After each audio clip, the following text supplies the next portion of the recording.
What's up, everybody? Welcome to the Moon is Flat podcast. I'm your host, once again, Paul Stacy, and I'm here with my very special guests, Emmanuel Shetler. and... The one and only Seth Schwarzenegger. And today is a very special edition of the Moon is Flat podcast because we are doing an Amish episode. We're going to be talking about Amish and what they're up to and just all sorts of Amish stories. So it's going to be great. We're going to get started with learning about what an Amish life looks like from two insiders. So, Emmanuel, I'm going to have you start, and then Seth, if you think of anything, just have at it. Yeah. As a baby, what does it look like when you're a baby Amish?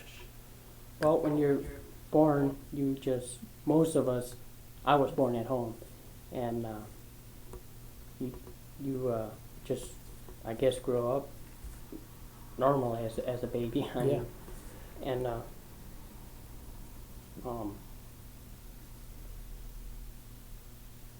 I guess you go to school by the time you're 6, and How long do you stay in school? you start when you're 6 years old, and usually if you pass all your grades, you're out of school by the time you're 14. So you go first through 8th grade. Okay. Yeah. And Yeah, and the Amish have their own school. Yeah, what does school look like if you're an Amish? for me, I kind of hated school actually.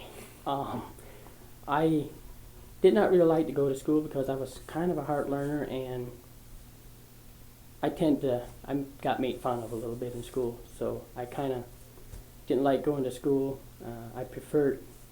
I liked when school was all done with, and just stay at home and work in the shop. Sure.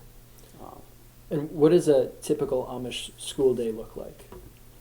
So you get there in the morning. Usually, we always walked to school because we had only 2 miles to go.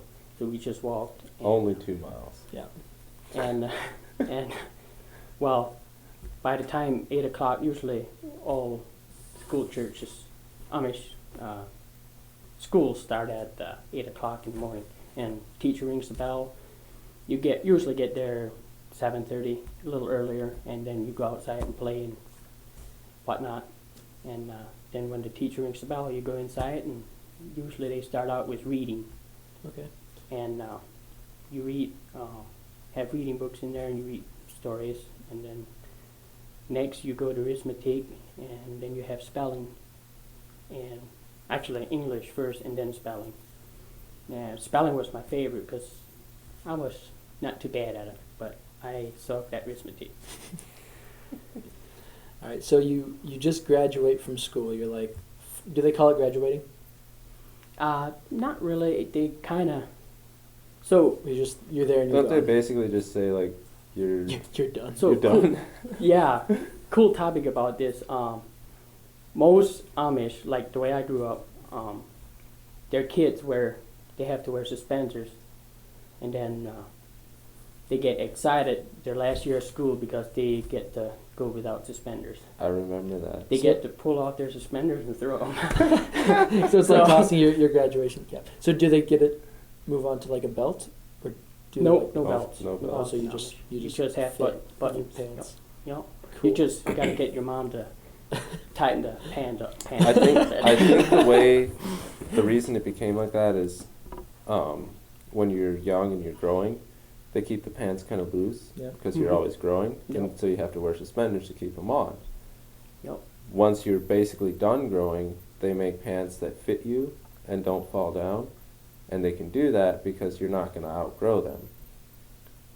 So that's kind of So Amish stop growing at 14 years of age. Yep, pretty much. That's why they're all kind of small. Yeah. Right. But there are Amish that where the men wear suspenders. Yeah.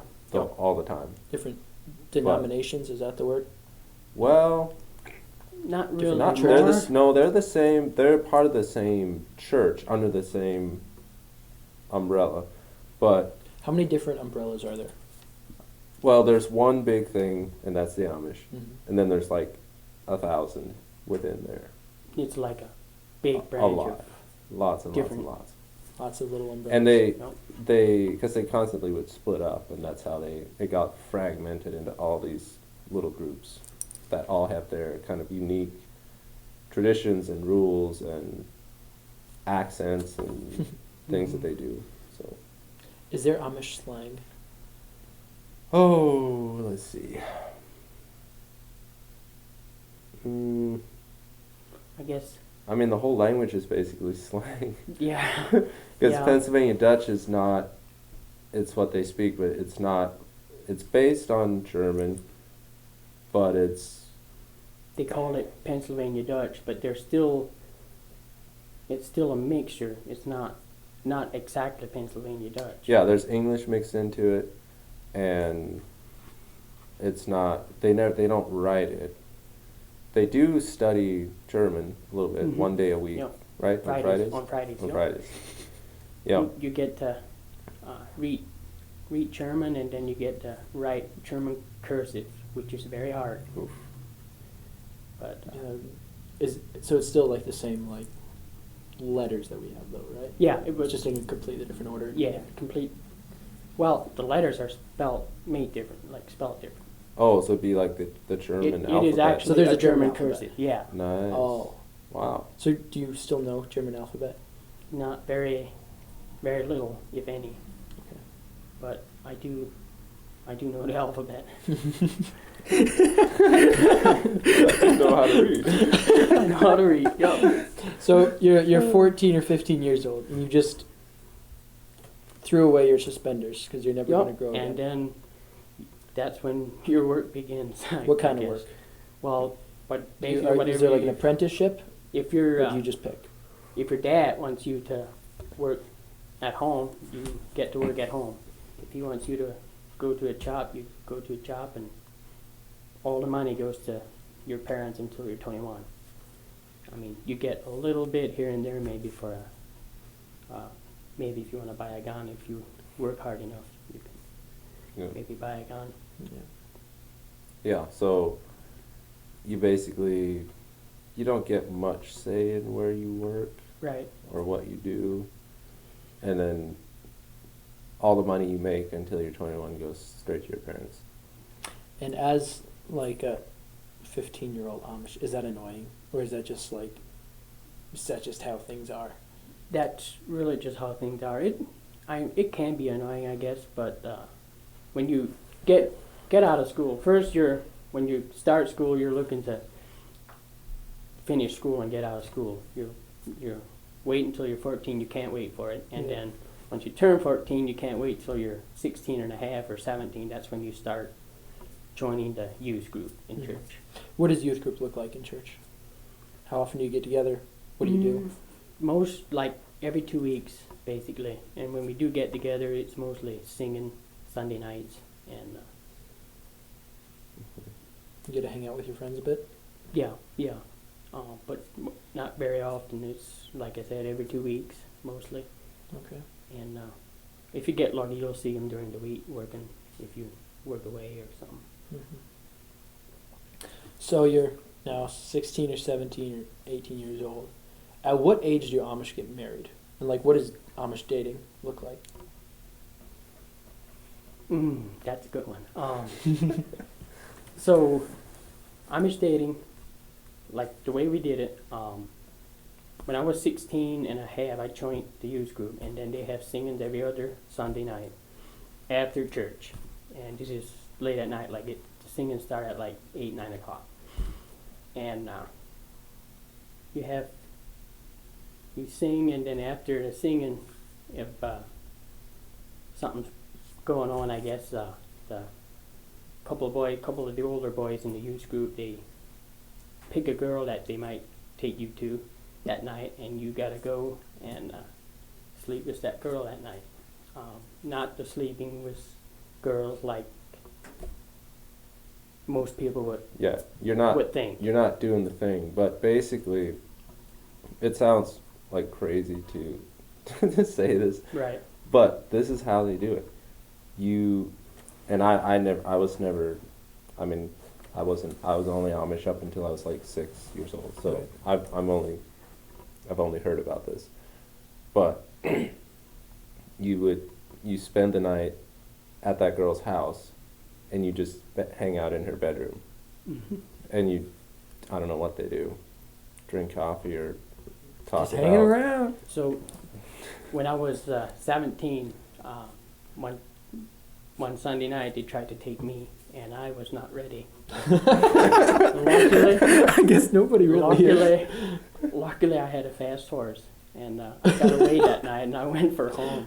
I had a nice standardbred, but he was pretty fast, and I passed buggies on the way home that night. Clutch. I was like, I'm out of here. But, Yeah. And so at what age do Amish get married? mostly, average is kind of between 20 and 25, I guess. Okay, so it's normal. normal. Normal to get 20 is even normal to get marriages. You know. Cool. So, So I just wanted to add a little context. So the singing that they're doing is out of it's a little German songbook. Mm-hmm. I don't even know what the songs are about. I don't know if anybody does.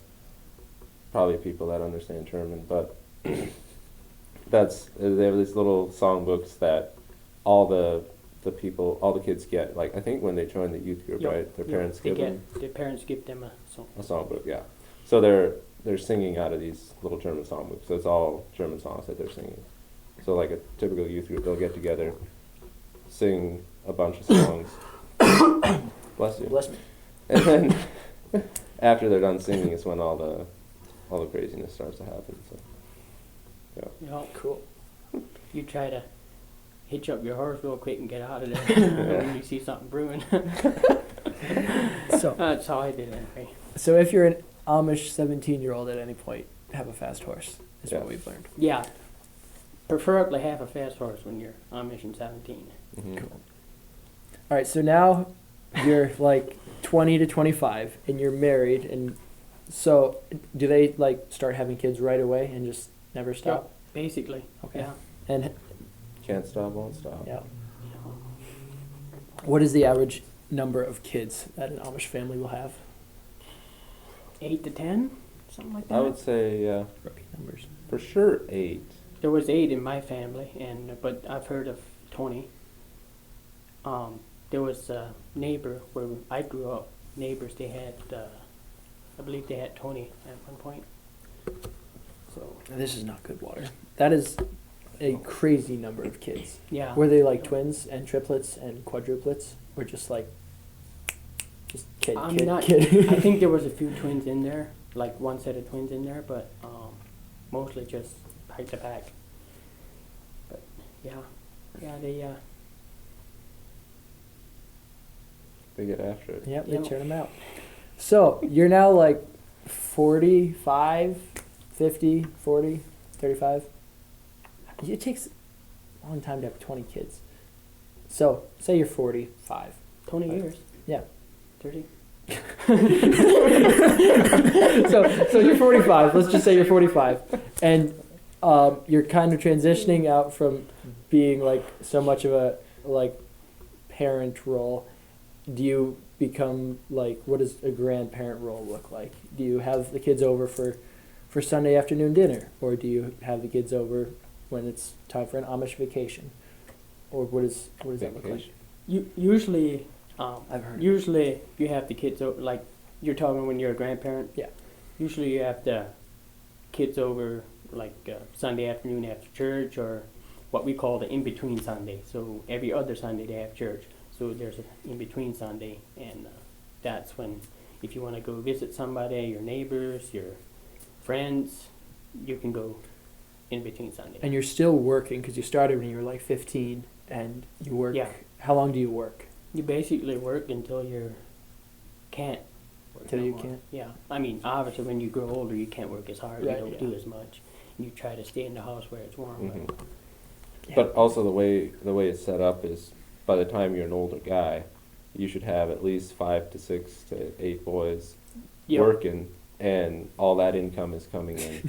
So you're like building a freaking empire. And some of these dudes, they'll go out and they buy up all the property that they can with all this money that's coming in, they buy up a ton of property. For their children. Then. Yep, for their kids, and then they sell it back to their kids, which is crazy. So, think of this. There's some high roller Amish. It's a great scam. You work for your dad, give him all your money, and then he goes and buys land With for your money you with your money, that you and have to then buy he from him. sells it back to you. So you have to pay double. You're essentially. paying for your property. But twice. then when you get that age, you get to do that. Right, so yeah, you get to do the same So it's a thing. pyramid scheme. Yeah. Basically, the thing is, just have a lot of kids, especially. So now we have motive for why the Amish have so many children. It's for the pyramid scheme. Yeah. Because if you don't have a ton of kids and you're just working, unless you own a business that does really well, then you are just kind of stuck down here. My parents left the church when I think I was 6 years old.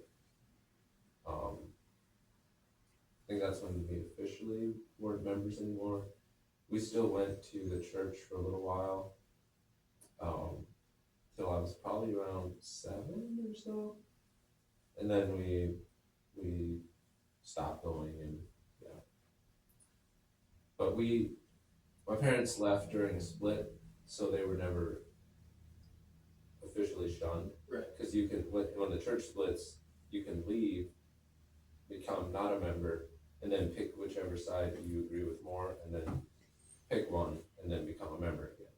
But my parents never did that. They just remained. When the church split, they just Yeah, the church went, and they stayed right here. For the last 17 or so years, they just haven't decided. 15 years. Something like that. A while. But when you do leave their church, they kind of look at you like you're a sinner. They tend to kind of, I don't know necessarily hate would be the word, but they kind of. Well, they think you're going to hell. Yeah, they really strongly think that you're Yeah. going to hell, which is not true. I mean, Right. Which is funny because they don't believe that you can know that you are saved or are going to heaven, but they do believe that you can know if you're going to hell. So they're very, there's not a lot of grace. It's a lot of condemnation. Like, they don't have faith in that they're actually going to heaven. yeah. I mean, it's kind of, they would say, be a good person, do the best you can, And hope. do all the things, and then just hope that God decides you're good enough. So basically, they're trying to get to heaven by good works. Yeah. And that doesn't work. Right. So you've built your whole empire, and you've had all these kids that are buying into your pyramid scheme, and you live till you're 95 or 102, as we heard. Some Amish really get up there in age. Yeah. What's the oldest Amish you've heard of? I think one of my great grandmothers was 105 or 6 or something like that. That's pretty old. Yeah. Those are not rookie numbers. My great grandma was 95, I think, years old when she died.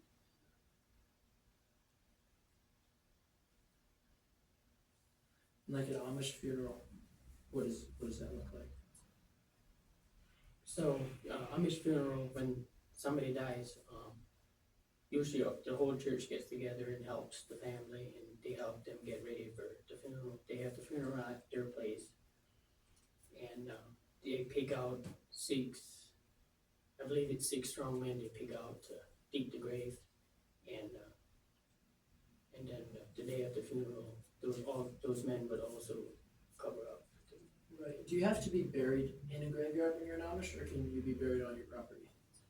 They have their own graveyards that are approved by the state to be a graveyard. So. When somebody dies that's in the church, they have a fence around their graveyard, and they bury him in that fence. when somebody dies that left the church, they bring them outside the fence. Because even in death, you're not allowed to be next to. You're still an outcast. That's crazy. So they'll bury you outside the fence as the last show of you're not one of us, but we'll still bury you with this overhead. So that is the life of an Amish citizen. That's the word. Person. Amish person. Yeah. So now we get to move on to the more kind of exciting things. So, what are some good stories that you guys have of dealings with Amish? Or I would love to hear your story of how you left the Amish, because I've heard it already. It's exciting, and I would love for you guys to hear it too. Well, the way I left the Amish is, I knew there was something more out there. I felt this pressure inside me to go explore, I guess. So I made my plans, and one Sunday night, I lined up a driver. I called my brother-in-law, which he had already left the Amish, and he got a driver for me. I was living in Kentucky at the time, and he got a driver for me from Tennessee. I never met the guy. He was also ex-Amish, so I kind of trusted him. And he came from Tennessee up to Kentucky to pick me up, and I left one Sunday night. I left a note saying that I'm sorry I'm doing this, but I just feel like I have to do this. And so I left, and I ran for about 2 miles that night, and I got to a place where I was supposed to meet my driver, and my driver wasn't there. So I got really nervous. I'm like, come on, we got to get out of here. And so I just stayed there and waited for a while. My driver didn't show up, and just didn't show up. And finally I went on down the road and went to a guy's house and asked him to use his phone. So I got a hold of my brother-in-law again, because I didn't have my driver's phone number. And I told him to get a hold of my driver to come and pick me up, because I'm waiting there. And so he got a hold of him, and after a while he finally came and picked me up, and away we went to Tennessee. And I remember the drive to Tennessee that night. It was late at night. By the time he got me picked up, it was like 9, 10 at night. And I remember the drive to Tennessee. It was really, I was filled with fear, because I was filled with all kinds of thoughts of going to hell now, and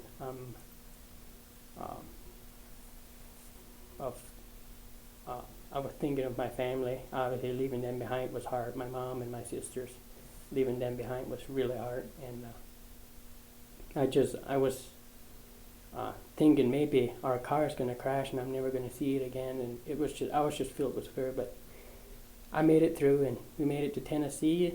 And next day I woke up and I watched movies all day. Got something that was very interesting, something I hardly ever got to do. And you're not allowed to do when you're Amish, actually. No television, no electric. And I got a chop that next day. After the first day I arrived there, that day I watched movies, and then that next day I had a chop, and I started working, and got enough money saved up. I went back to Ohio, my hometown where I grew up, and got a good job there working with horses, and the rest is history. Nice. So, what was the name of your driver? Name of my driver was Jacob Gingrich from Tennessee. So, have you ever thought about joining like the Amish Underground Railroad, like Jacob, and just like getting in touch with people who maybe want to leave the Amish and just? I have actually helped my cousin leave the Amish. Yep. And I mean, if somebody calls me in the Amish that wants to leave, I'm more than willing to help them. And I encourage them to, if they want to leave, to if they do leave, to not think they're going to hell, because there is hope for them, and God loves them just as much as any of the Amish. And I just hope them, encourage them to keep fighting through their struggles and keep God in their heart and minds. So. Amen. So one thing you had mentioned was that when you hadn't watched many movies before, because you left the Amish with Jacob, you went to Tennessee. The first thing you did, you watched a bunch of movies. So, but you said those weren't the first movies you'd ever watched. Yeah. So when Tell I me was about that. when I was 17, a couple months before I left, when I was 16, I believe this was. Before I left, one time I got to a store, Walmart, and I bought a DVD player and some DVDs. And I was afraid because if my dad found out, they would, obviously destroy it, they'd take it from you. And so I hid it really well, and I would hid it. We lived in a trailer house in Kentucky at the time, and I hid it under the trailer house in a vent, like a heating vent. And I hid it underneath there. And so I would go and buy DVDs at like a dollar store or a Walmart, wherever I could find them. And because you barely even once a month you went some place like that where they had movies, and so you stocked up on them when you did go, if you had the money. And you also bought batteries because we didn't have no electric, so we couldn't plug in. So I bought batteries, about the big, I think it was AA batteries. What, the really big ones? The really big ones. C's or D's? Might have been C's, yeah, because they were really big. And I used a thin book and I rolled it up so where the batteries would fit in the ends. And it took about 4 of those big batteries, and then I connected a rubber band around it, and I cut the wire plug-in into the plug-in that goes into the wall. I cut that and pulled the wires apart and attached them to each end. Obviously, the plus to the plus and the minus to the minus, but there was always, you had to figure out which was plus and which was minus, and just hope that you don't burn up the DVD player, because there goes $50 out the door. And so that's, I would, at night, usually weekends mostly, I would, because if you get started during the week watching a movie and all of a sudden you get carried away and it's 3 o'clock in the morning and you have to go to work in 2 hours. And so I would, weekends mostly, go under the trailer house and get my DVD player and movies and make sure my mom or dad or my sisters weren't looking, because they weren't old enough at the time they would have tattled at me and turned me into my mom and dad. So I had to really watch. How did you know how to do wiring? Like what positive and negative were? Oh, you just figured that out. You play with it until you get it figured out. But like, did the Amish teach you about how that worked in school, like electricity? No. So you had to learn from scratch, learn yourself. If you got shocked, then you got shocked. Did you get shocked? I did a couple of times, but it's a learning experience. I bet. Could you do it again? Yeah, I could. I could do it right now if I had to. So. All right. Well, Seth, your turn. What you got? Anything? Oh boy, I can't top that one. Let's see. My memories of being Amish were, I was really young, so there was a lot of the kind of struggles of growing up and all that came later. So for me, being Amish was great. I mean, it was fun. Like my brother Aiden and I, and we would drag our oldest sister Naomi into our fun too. But I mean, we played outside like all the time. I remember we had these calf huts, and we were really little, and we had cows in our pasture at the time, and so there's cow pies everywhere, and it was really easy to smear around and everything. Like the consistency of it was really good. So nice. So we were like, oh, we should paint these calf huts, and the cow pies were the perfect, almost like paint. So we collected this stuff, and we used sticks and stuff as brushes, and we just plastered these little calf huts. Just covered them in crap. And I remember Dad coming home and and he worked construction at the time, so he came home tired and comes out here and his beautiful calf huts are just plastered in crap, and he was just couldn't believe it. Like, what are you doing? And we couldn't understand why he was upset because we thought it was brilliant. But I also remember I had always wanted a bicycle. I wanted a bike so bad. Are bicycles sins? Yeah, the sin. Straight to hell. You can go to hell on 2 wheels. So I was always begging for a bike. But no, can't have them. And they could never tell me why. They never had they would just say, well, that's just the way it is. And I wanted to know why it was bad or wrong to have a bike, but they just had no answer for me. And then I remember when we were finally leaving the Amish, one day, I was probably 6 or 7, but it seemed like I had wanted a bike for a long time, but it's like I was only a baby. Percentage-wise, it's a long time. Yeah. But we were walking to our shop, and my dad was like, hey, look in the window. Look in there. And I was like, what? He's like, just look in there. So I looked in there, and there was like 5 bikes just laying in the shop, and I freaked out. Couldn't believe it. And then, of course, I hopped on a bike, and I was so excited to ride it, and I hopped on it and went, hopped on it again, and I was so determined to ride that thing, even though I fell over and over. By the next day, I was riding that thing. No, never had training wheels. But by the next day, and I remember the first time I got it, our driveway went down a hill, and it was the first, I was trying, and Naomi could do it for like 2 seconds, which made me really mad because I wanted to learn how to do it first, and I didn't want her to know the joy of riding a bike before I could. So I was really determined to get this, and I for hours just trying.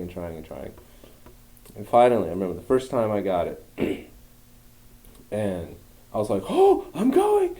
And I went down the driveway, and I didn't know how to stop. Nobody had told me where the brakes were, or how to brake. And we had a fence beside the driveway, and I couldn't stop, and I just crashed into the fence. But I didn't get hurt, because why get hurt when you can ride a bike? So then I got up, and they told me where the brakes were and how to use them. So, yeah. Well, that's fantastic. I never knew that, actually. So, one thing I've actually talked to Emmanuel about a bit, but it's about how Amish see the world, right? How Amish see race. Mm-hmm. Can you just walk us through, like, I'll name a country and you tell me what race that person likely is. So, England. England? What would an Amish would say that person is? That person is English. Okay. So, like, Kenya, like in Africa. They wouldn't know what Kenya is, but most you would just say Africa. So Africa. Yeah. They'd say that person is? African. African? Yep. Okay. He's an African. Yes. So what if it's a black man in the United States? They would call him what they don't want to be called, I guess. But what race would you say that person is? Would you say that he's English? He's English. Yeah. So the black person in America is English. Yeah. That's what I was trying to get at. Most English people. See, there it is. All encompassing. Yep. They call them English. So I mean, basically anyone in society in the U.S. that isn't Amish is just English. Okay. Yep. So in the U.S. there's Amish and English, right? Mm-hmm. Now, if you leave the U.S., there's Africans, right? Mm-hmm. And then there's Mexicans and Chinese. Mm-hmm. Mm-hmm. Yep. Those are the 3 other officially officially recognized races of the Amish is pretty much Chinese, Mexican, yeah. and then African. So like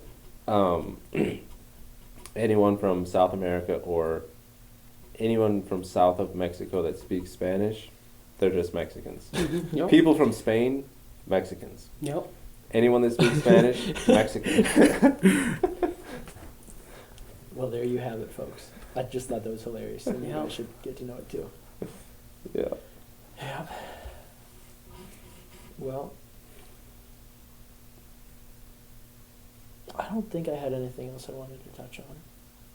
Julie. Off screen, shaking of heads. Is there anything else you guys would like to mention before we wrap it up? Well, I guess just kind of my few thoughts I have on the Amish. They're generally very nice people. They're very hospitable. They're great neighbors most of the time. I don't like how they operate internally,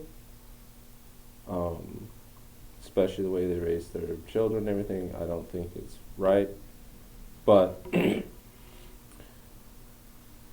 think they're lost and they need a savior, and they're trying to save themselves, and they don't realize that it's not possible to save yourself. So yeah, I would like to see the Amish be able to kind of open their eyes, because they love to be blind, and you're taught from a young age, shut up, don't ask questions, do what you're told, because that's the way it is. Mm-hmm. And so you're not really allowed to think for yourself or think outside the box or wonder, why do we do what we do? There's no explanation. They don't explain. Like if you're a young person and you're Amish and you ask your parents or your church leaders, why do we do this? Why do we do that? They don't know. And they'll just tell you because that's the way it is. So, I don't know. I hope they can get to the point where if you can defend what it is that you believe and what it is that you do, great. Mm-hmm. But if you can't, if your only defense is to say, shut up and do what I tell you, I don't like that. So, I wish they could get to the point where they could be open and